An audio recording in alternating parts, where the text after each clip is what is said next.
नमस्कार दोस्तों, स्वागत है आप सभी लोग का। दोस्तों आज हम देखेंगे यूथ अचीवमेंट का बिहार दरोगा का सेट। आज का जो सेट होने वाला है बिहार दरोगा मॉडल प्रैक्टिस सेट नंबर 9 होने वाला है। इसके पहले का 8 सेट आपका अपलोड कर दिया गया है। इस बुक में आपका 15 सेट दिया गया है और आज का जो सेट नंबर है सेट नंबर 9। करीबन आपका 6 सेट आपका और बचा हुआ है। रहमान सर का भी सेट चलेगा और खान सर का भी आपका यहाँ पे जो PDF है आपको वीडियो बना करके प्रोवाइड किया जाएगा। अगर आप PDF डाउनलोड करना चाहते हैं तो PDF डाउनलोड कर लीजिएगा। 1 से लेकर 15 सेट मिल जाएगा इस बुक का। PDF का लिंक आपको डिस्क्रिप्शन मिल जाएगा, वहाँ से आप PDF को डाउनलोड कर पाएंगे पूरा बेहतर तरीके से।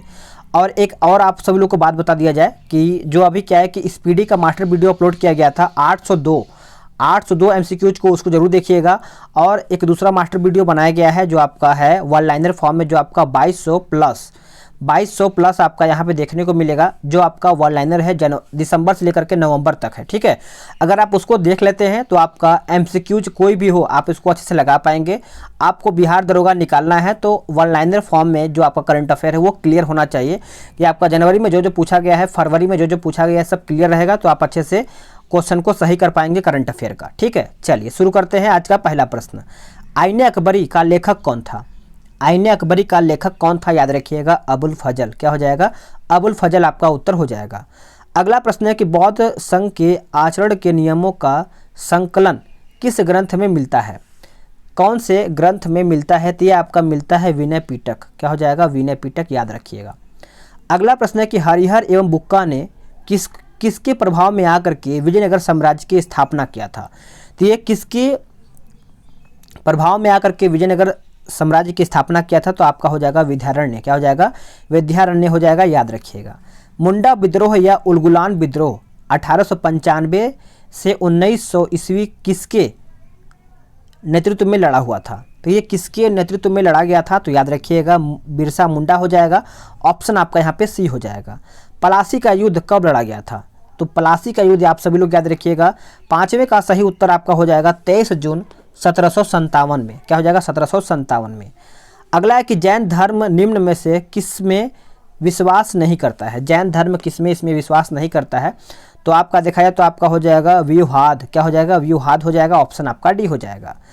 1937 ईस्वी के प्रांतीय विधानसभा चुनाव में इंडियन नेशनल कांग्रेस को पूर्ण बहुमत प्राप्त हुआ था। कहाँ से, यानी कितने प्रांतों में? तो इसका सही आंसर आपका हो जाएगा 7वें का ऑप्शन बी, 6 प्रांतों में। क्या हो जाएगा? 6 प्रांतों में। अगला कि नेहरू रिपोर्ट द्वारा अनुमोदित स्वतंत्र उपनिवेश के विचार का निम्नलिखित में से किसने विरोध किया था? तो ये किसने विरोध किया था? तो याद रखिएगा सुभाष चंद्र बोस। क्या हो जाएगा? सुभाष चंद्र बोस हो जाएगा, याद रखिएगा। आगे देखेंगे अगला प्रश्न आपका क्या बोला गया है।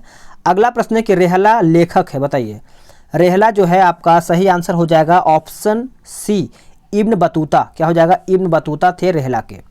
अगला कि तराइन के द्वितीय युद्ध में पराजित हुआ था कौन सा शासक?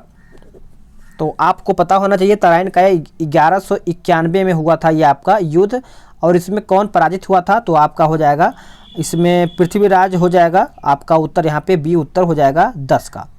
अगला है कि भारत सरकार अधिनियम 1919 ईस्वी द्वारा, भारत सरकार अधिनियम 1919 ईस्वी द्वारा, तो इसमें सही आंसर आपका हो जाएगा द्वैध शासन लागू किया गया था। ये आपका 11 का सही आंसर हो जाएगा। अगला प्रश्न क्या है कि निम्नलिखित में से कौन भारतीय राष्ट्रीय कांग्रेस के अध्यक्ष नहीं बन सका? भारतीय राष्ट्रीय कांग्रेस का अध्यक्ष नहीं बन सका, तो सही आंसर आपका 12 का हो जाएगा ऑप्शन सी, बाल गंगाधर तिलक। क्या हो जाएगा? बाल गंगाधर तिलक आपका सही आंसर हो जाएगा। अगला प्रश्न क्या है कि ब्रिटिश शासन काल में केवल एक ही ब्रिटिश साम्राज्य ने भारत आकर यहाँ दरबार किया था, वो कौन था? बताइए वो कौन था? तो वो था आपका जॉर्ज पंचम। क्या था? जॉर्ज पंचम। अगला कि ग्रांड ट्रैक रोड का निर्माण किसके शासनकाल में ये हुआ था? तो ये आपका किसके शासनकाल में हुआ था? तो शेरशाह के शासनकाल में हुआ था। ये आपका सही आंसर हो जाएगा। प्रसिद्ध गायत्री मंत्र किस धर्म ग्रंथ में है? तो इसका सही आंसर आपका हो जाएगा ऑप्शन ए, ऋग्वेद में। क्या हो जाएगा? ऋग्वेद हो जाएगा। अगला प्रश्न है कि निम्मो बाजगो परियोजना किस राज्य या फिर केंद्र शासित प्रदेश में स्थित है? तो निम्मो से आप सभी लोग याद रखिएगा जम्मू कश्मीर। क्या हो जाएगा? जम्मू कश्मीर हो जाएगा। 16 का उत्तर आपका डी हो जाएगा। अगला प्रश्न है कि सेतु भारतम योजना का संबंध किससे है? सेतु भारतम, तो इसका जो संबंध है राष्ट्रीय राजमार्ग एवं रेलवे क्रॉसिंग पर पुलों के निर्माण से। ऑप्शन आपका यहाँ पे 17 का ए सही आंसर हो जाएगा। भारत का प्रथम जैव मंडलीय आरक्षित क्षेत्र पूछा गया है, तो इसका आंसर याद रखिएगा नीलगिरी हो जाएगा। ऑप्शन आपका यहाँ पे सी सही आंसर हो जाएगा। भारत में सी क्रम के चट्टानों में 98% कोयले का भंडार मिलता है, याद रखिएगा गोंडवाना क्रम। क्या हो जाएगा? गोंडवाना क्रम आपका सही आंसर हो जाएगा। 2011 की जनगणना के अनुसार देश में नगरीय जनसंख्या प्रतिशत पूछा गया है।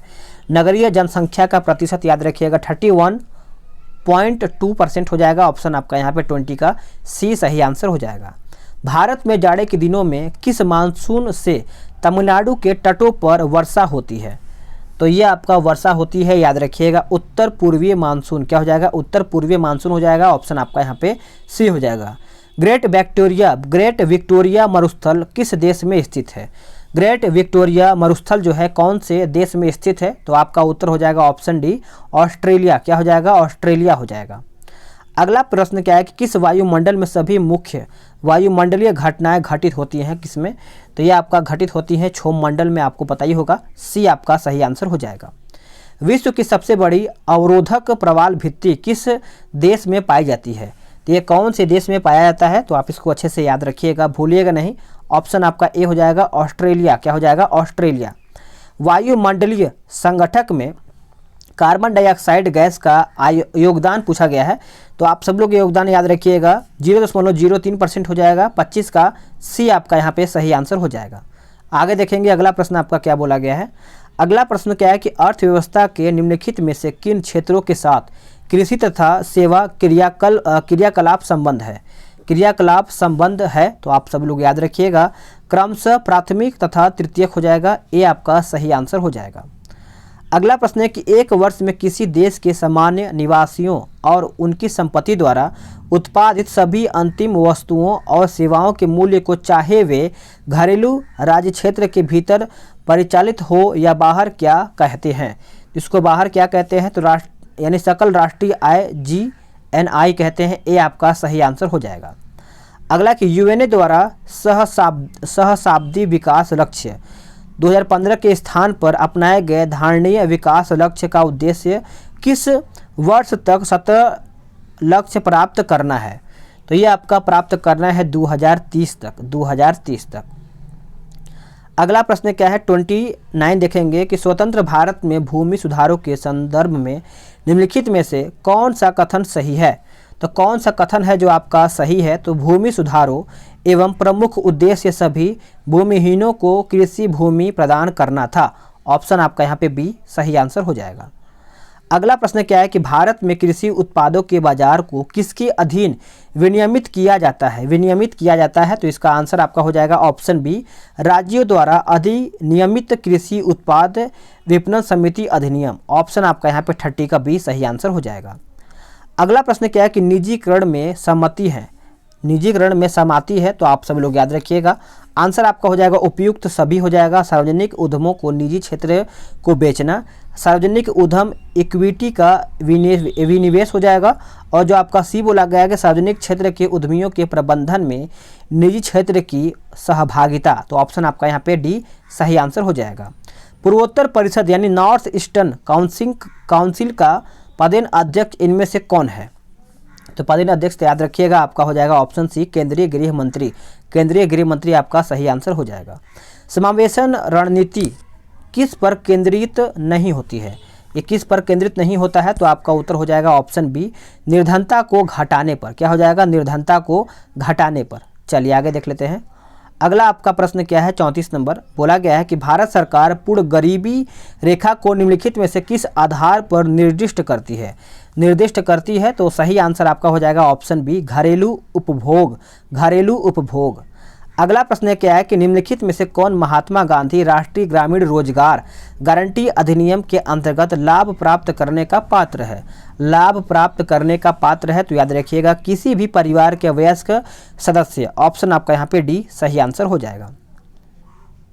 अगला प्रश्न है कि निम्नलिखित में से कौन से या वह सूचक है कि जिनका IFPRI द्वारा वैश्विक भूखमरी सूचकांक ग्लोबल हंगर इंडेक्स रिपोर्ट बनाने में उपयोग किया जाता है या फिर उपयोग किया गया है?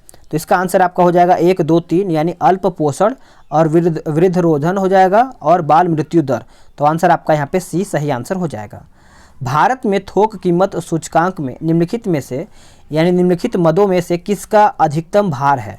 किसका अधिकतम भार है? तो याद रखिएगा विनिर्मित उत्पाद हो जाएगा, ऑप्शन आपका सी हो जाएगा। अगला प्रश्न है कि कॉल मनी मार्केट से तात्पर्य है। कॉल मनी मार्केट से तात्पर्य है, तो यह आपका तात्पर्य है एक दिन की अवधि के लिए बैंक के अतिरिक्त स्तर पर ऋण लेना और उधार देना। तो ऑप्शन आपका यहाँ पे ए सही आंसर हो जाएगा। इसमें आपका 39 का क्या है मिलान करके बताना है, कुछ इस प्रकार से दिया गया है। शेयर प्रकार और विशेषताएं यहाँ पे दिया गया है। तो चलिए इसमें देखा जाए तो आपका इसमें बोला गया है कौन सही सुमेलित है। तो आपका एक ही सुमेलित है जो आपका ऑप्शन बी हो जाएगा। बोला गया है कि पब्लिक इश्यूज खुले बाजार के लिए जारी किए गए शेयर। तो आपका यहाँ पे बी उत्तर हो जाएगा। आगे देखेंगे। अगला प्रश्न है कि राजस्व घाटे से पूंजीगत अस्थियों के सृजन के लिए अनुदानों को घटाने पर क्या प्राप्त होगा? क्या प्राप्त होगा? तो यह होगा प्रभावी राजस्व घाटा। ऑप्शन आपका यहाँ पे डी उत्तर हो जाएगा। चलिए आगे देख लेते हैं। अगला प्रश्न है कि भारतीय संविधान की 10वीं अनुसूची का संबंध किससे है? तो भारतीय संविधान की जो 10वीं अनुसूची है यह आपका दल बदल विरोध जो आपका है दल बदल से है, विरोधी कानून से है। आपका उत्तर डी उत्तर हो जाएगा। आगे देखेंगे। अगला प्रश्न क्या है कि नीचे दिए गए राज्यों को भारत संघ के संपूर्ण राज्य का दर्जा प्राप्त होने का सही कालानुक्रम कौन सा है? बताइए। तो आप इसको याद रखिएगा, आपका नागालैंड, हरियाणा, सिक्किम, अरुणाचल प्रदेश हो जाएगा। अगला क्या है कि निम्न करों में से कौन सा एक कर संघ द्वारा लगाया तथा वसूला जाता है किंतु संघ तथा राज्यों में बांटा जाता है? तो ये आपका बांटा जाता है, याद रखिएगा, कृषि आय के अतिरिक्त आय पर कर। ऑप्शन आपका यहाँ पे 43 का बी हो जाएगा। अगला कि भारतीय संसद की लोक लेखा समिति के अध्यक्ष को कौन मनोनीत करता है? तो कौन इसमें मनोनीत करता है? तो ये करता है लोकसभा का अध्यक्ष। क्या हो जाएगा? लोकसभा का अध्यक्ष। अगला है कि भारत की संघात्मक व्यवस्था निम्नलिखित में से किस देश से संबंधित है? तो संघात्मक व्यवस्था सभी को पता है, ये कनाडा से लिया गया है, जो कि 45 का ए सही आंसर हो जाएगा। निम्नलिखित में से कौन सी एक समिति पंचायती राज संस्था से संबंधित नहीं है? तो पंचायती राज संस्था से संबंधित नहीं है, तो याद रखिएगा PBN राव समिति, ए आपका सही आंसर हो जाएगा। राष्ट्रपति द्वारा राज्यसभा में कितने व्यक्ति मनोनीत किए जाते हैं? तो ऑप्शन के हिसाब से तो आप आंसर कर ही दिए होंगे, 12। क्या हो जाएगा? 12। और आगे देखते हैं। विधानसभा के सदस्य के लिए न्यूनतम आयु क्या विहित किया गया है? विधानसभा, तो ये किया गया है 25 वर्ष। क्या हो जाएगा? 25 आप हो जाएगा, याद रखिएगा। तो करेक्ट आंसर आपका यहाँ पे बी उत्तर हो जाएगा। आगे देखेंगे। अगला प्रश्न क्या है कि डेमोक्रेसी शब्द किस भाषा से उत्पन्न हुआ है? डेमोक्रेसी जो शब्द है आप इसको याद रखिएगा, ग्रीक भाषा हो जाएगा। ऑप्शन आपका डी उत्तर हो जाएगा। कल्याणकारी राज्य की संकल्पना का समावेश भारत के संविधान में है। तो कल्याणकारी याद रखिएगा, राज्य की नीति निर्देशक तत्व हो जाएगा। आपका ए सही आंसर हो जाएगा। अगला प्रश्न क्या है कि वर्तमान लोकसभा में प्रत्येक राज्य के लिए स्थलों का आवंटन आधारित है। तो यह आपका आधारित है 1971 की जनगणना पर। क्या हो जाएगा? ये आपका सही आंसर हो जाएगा। अगला कि 6 वर्ष की आयु से 14 वर्ष की आयु के बीच के सभी बच्चों यानी शिशुओं की शिक्षा का अधिकार पूछा गया है। शिक्षा का अधिकार याद रखिएगा, आपका मूल अधिकार है। ऑप्शन आपका यहाँ पे बी सही आंसर हो जाएगा। आगे देखेंगे। अगला प्रश्न आपका क्या बोला गया है? अगला प्रश्न आपका है कि नीति आयोग द्वारा जारी आकांक्षी जिला डेल्टा रैंकिंग 2020 के तहत किस जिले को प्रथम स्थान प्राप्त हुआ है? तो कौन से जिले को प्रथम स्थान प्राप्त हुआ है? तो आपका हो जाएगा ऑप्शन सी बीजापुर। क्या हो जाएगा? बीजापुर। अगला कि राष्ट्रमंडल खेल 2022 में कहाँ आयोजित किया जाएगा? तो ये कहाँ पर आयोजित किया जाएगा? तो ये आपका किया जाएगा इंग्लैंड में। कहाँ पर? इंग्लैंड। अगला कि चर्चा में रहा IM विजयन का संबंध किस खेल से है? IM विजयन का जो संबंध है ये कौन से खेल से है? तो याद रखिएगा फुटबॉल। क्या हो जाएगा? फुटबॉल आपका सही आंसर हो जाएगा। आजाद पट्टन और कोहाला जल विद्युत परियोजनाओं के निर्माण को लेकर के किन 2 देशों के मध्य हस्ताक्षर हुए हैं? तो ये आपके हुए हैं चीन और पाकिस्तान। चीन और Pakistan. Ease of doing business report किस संस्था द्वारा जारी किया जाता है? तो ये आपका जारी किया जाता है, याद रखिएगा, वर्ल्ड बैंक। क्या हो जाएगा? वर्ल्ड बैंक आपका 57 का सही आंसर हो जाएगा। उत्तर प्रदेश सरकार ने बुंदेलखंड में जल संकट की समस्या को दूर करने के लिए किस देश के साथ समझौता किया है? तो ये किया है, याद रखिएगा, इजराइल के साथ किया है। ऑप्शन आपका 58 का सी सही आंसर हो जाएगा। हाल ही में सोनभद्र में 3000 टन स्वर्ण भंडार की खोज किया गया है। सोनभद्र किस राज्य में स्थित है? तो ये आपको पता ही है कौन से राज्य में स्थित है, तो इसका आंसर आपका हो जाएगा उत्तर प्रदेश। ऑप्शन आपका डी हो जाएगा। किस राज्य के प्रसिद्ध मंडोली केला, हरमल मिर्च एवं खेज मिठाई को जीआई टैग दिया गया है?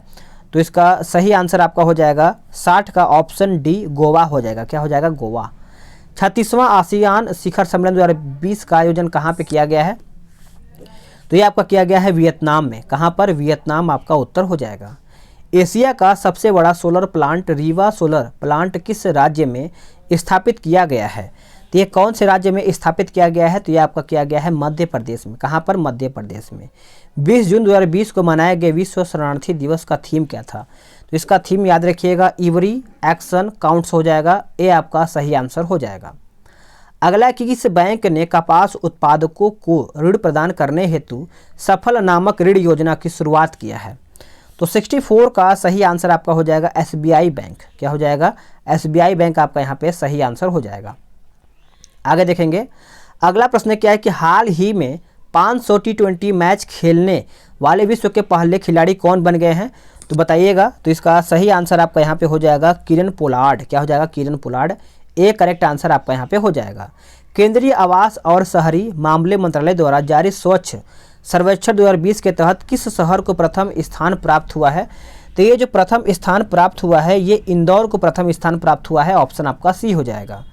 किस राज्य कैबिनेट ने वायु प्रदूषण से निपटने हेतु एक बड़ा कदम उठाते हुए इलेक्ट्रिक वाहन नीति 2019 को मंजूरी दिया है? इलेक्ट्रिक वाहन नीति, तो आप इसको याद रखिएगा, दिल्ली कैबिनेट हो जाएगा। ये आपका सही आंसर हो जाएगा। हाल ही में चर्चा में रहा बोंडा जनजाति का संबंध निम्नलिखित में से कौन से राज्य से है? तो बोंडा जनजाति जो है ये आपका उड़ीसा राज्य से है। ये आपका सही आंसर हो जाएगा। हाल ही में पूर्वी के सबसे गहरे बिंदु चैलेंजर डीप में पहुंचने वाली कैथी सुलीवर दुनिया की पहली महिला बन गई हैं। वे किस देश से संबंधित है? तो वे कौन से देश से संबंधित है? तो याद रखिएगा वो अमेरिका से संबंधित है। ऑप्शन आपका बी आंसर हो जाएगा। इसरो द्वारा तीसरा रॉकेट लॉन्च पैड कुलशेखपट्टिनम किस राज्य में स्थापित किया जा रहा है? तो ये आपका किया जा रहा है, याद रखिएगा, तमिलनाडु राज्य में। क्या हो जाएगा? तमिलनाडु राज्य में। अगला क्या है? किस राज्य में भारत के सबसे लंबे नदी रोपवे का निर्माण किया जा रहा है? तो ये आपका किया जा रहा है, याद रखिएगा, असम। क्या हो जाएगा? असम उत्तर हो जाएगा। हाल ही में सुप्रीम कोर्ट द्वारा हिंदू उत्तराधिकारी अधिनियम पर फैसला सुनाया गया है। यह किस वर्ष लाया गया था? तो ये लाया गया था, याद रखिएगा, 2005। क्या हो जाएगा? 2005। अभी देखिए बगल में शादी है और आप सभी लोग को हल्का फुल्का साउंड भी आ रहा होगा, तो इसको आप इग्नोर कीजिएगा। लेकिन वीडियो रोक भी नहीं सकते हैं, रोकेंगे तो 73 क्वेश्चन भी आपको देख पाएंगे। चलते हैं, इसमें थोड़ा क्वेश्चन और है। निम्नलिखित में से कौन सा शक्ति मापने का यंत्र है या फिर मात्रक है? तो आपका हो जाएगा ऑप्शन बी हो जाएगा, वाट हो जाएगा। अगला है कि एक 2 kV का हीटर 220 वोल्ट के स्रोतों से जोड़ने पर कार्य करता है, उसके हीटिंग एलिमेंट का प्रतिरोध क्या होगा? तो ये आप याद रखिएगा 24.2 ओम हो जाएगा, याद रखिएगा। आगे देखेंगे अगला पॉइंट आपका क्या बोलता है। अगला है कि नीचे लिखी राशियों में से कौन सी सदिश राशि है? तो कौन सी सदिश राशि है? तो आपका हो जाएगा ऑप्शन डी, बल हो जाएगा, बल। अगला है कि अगर किसी परावर्तक सतह पर प्रकाश किरण अभिलंब रूप से आपतित होती है तो परावर्तन कोण क्या होगा? तो परावर्तन कोण याद रखिएगा 0 डिग्री हो जाएगा, 0 अंश हो जाएगा। ठीक है, आगे देखेंगे।